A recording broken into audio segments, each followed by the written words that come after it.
বিসমিল্লাহির রহমানির রহিম। আমি আব্দুল রাজ্জাক শাওন সিলেট কালীঘাট থেকে আপনাদের সাথে আছি।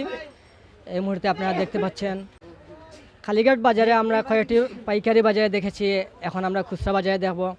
আজকে খুচরা বাজারে পেঁয়াজ, আদা, রসুনের দামটা কীরকম রয়েছে। আসসালামু আলাইকুম।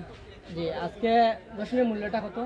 রসুন আমরা দেশিটা বেশ কাঁচাটা বেচে 110 টাকা 110 টাকা কুরসা দেশি, আর এলসি যেটা চায়না এটা বেচেছে 225 টাকা কুরসা, বস্তা হলে 220 টাকা 220 টাকা করে এনে 225 টাকা 25 টাকা বিক্রি হতেছে। এতে কি আপনার লাভটা বাহির লাভ হচ্ছে? থাকবে 4 টাকা থাকবে কেজি।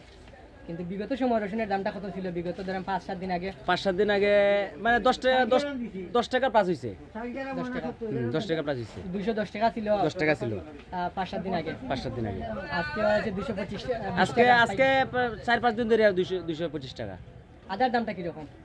আদা তো কোয়ালিটি আছে, চায়না যেটা ওটা হলো কি আপনার 120, আর বস্তা হলো 120, বাঙ্গিয়া বেচে আমরা 140-30, আর একটা ইন্ডিয়ান যেটা এটা আছে আপনার 95, 105, 110 এরকম।